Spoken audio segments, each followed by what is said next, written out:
Today is primary election day in several states across the country. Today, voters in Maryland, Utah, New York, and South Carolina, which is holding runoff elections for several important races, will be voters in these states will be going to the polls to choose who will be their respective parties' representatives in the November general elections. Here in Texas, we had our primaries back in March and the runoff elections last month, both of which I voted in. Free and fair elections are a cornerstone of a healthy democracy, along with a vigilant, informed citizenry. Voting is a fundamental right that we have as American citizens. I understand the temptation to apathy that some individuals have towards voting in democracy. That voting is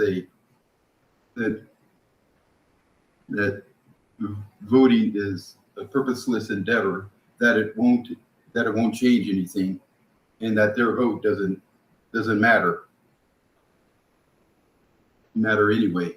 I also noticed that through watching the news the past few years, that some individuals have the temptation that some individuals have towards violence as an outlet for their frustrations, political or otherwise. Having lost faith and hope in democracy and in our election system, I want to say don't fall into this trap.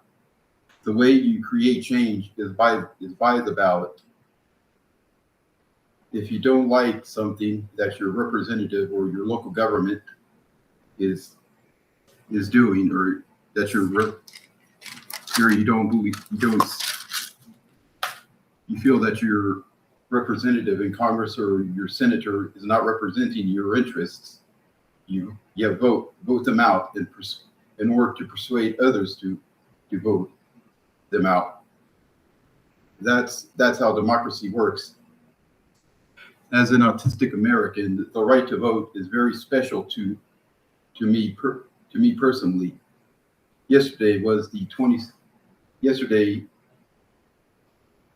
we celebrated the 27th anniversary of the Olmstead decision, the landmark Olmstead decision in 1999, in which the Supreme Court of the United States ruled an affirmation of the right of people with disabilities to live and work with supports and services in their communities in the least restrictive setting.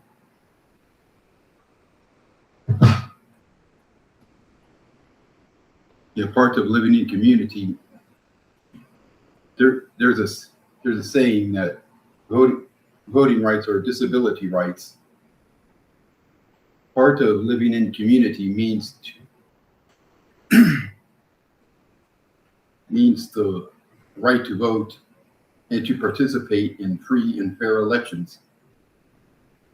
Two rights that are under constant assault by the present administration. The way we fight back and defend our rights to vote and to live in community is through peacefully demonstrating and exercising our right to vote and to free speech.